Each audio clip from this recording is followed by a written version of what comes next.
Spirit of Hannah Sunkinson. I'm the 7th grandmother back from Mother Bear. People that know about our culture know that that's an important connection because each generation is to provide for the 7th generation ahead.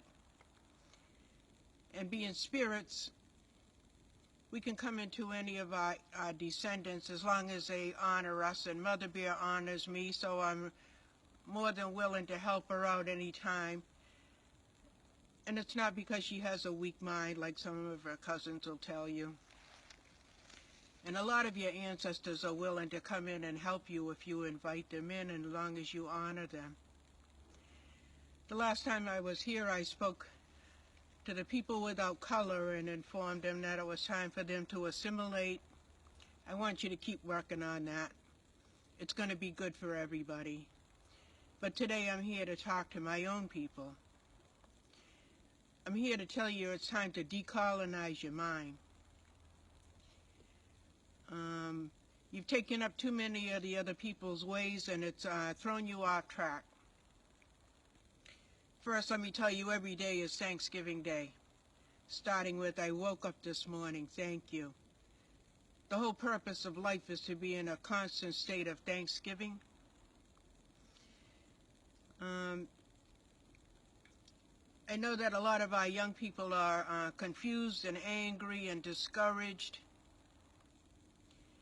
And we feel for you, we hurt for you. A lot of that has to do with the situation in the world today, but you're also being doubly taxed by the what they call intergenerational trauma. Trauma that happened to your ancestors is passed in the DNA, and you feel it too. A lot of you are turning to drugs and alcohol to try to block this out. It doesn't work. Did you know that Native people are born without an enzyme in their brain that processes alcohol? So we get drunk faster, we stay drunk longer, and it makes us really, really crazy. The Creator did not mean for us to have alcohol. When you get drunk, your spirit is off balance for 4 days. And the drugs, that's a government program to keep you enslaved. We're trying very hard to bring you back into the circle, because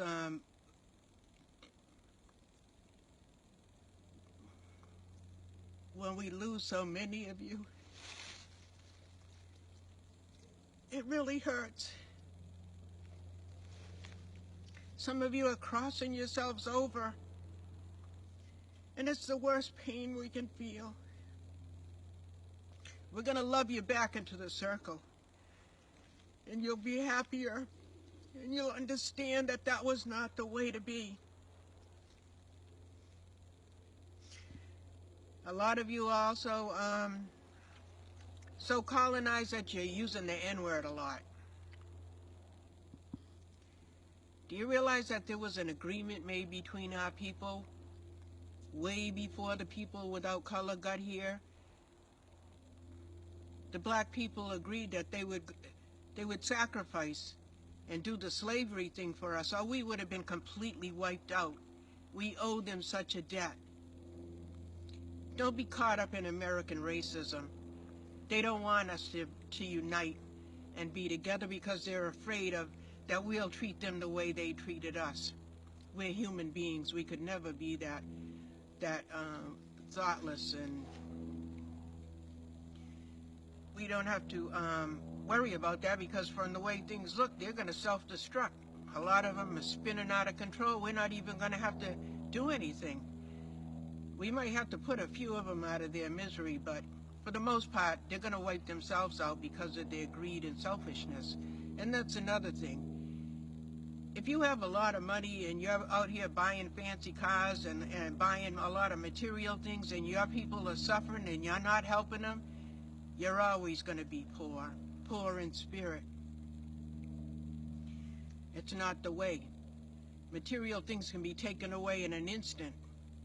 And if that's what your whole life is about, then what is your life worth then? Another way I see a lot of our people colonized is this homophobia thing. Two-spirit people is what we call them. In America, they're called gay people, or as some of the legendary children like to be called, enchanted.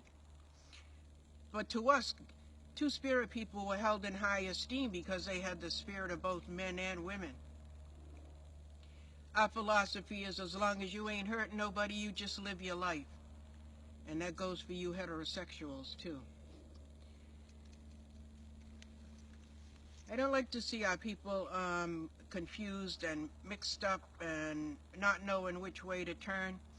But when you're confused, it's because your mind and your spirit knows that you're not doing the right thing. And you're never going to be happy like that.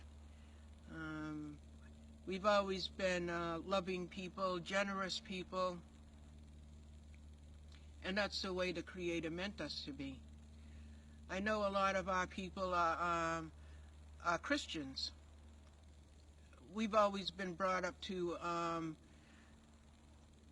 have respect for the Christians because that's how our particular tribe survived the colonial wars, because they had what they called the pray or die policy on us. That meant if you didn't become a Christian, you would get wiped out.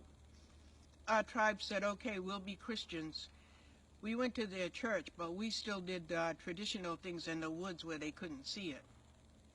And over the years, some of us have come to question some of the Christian ways.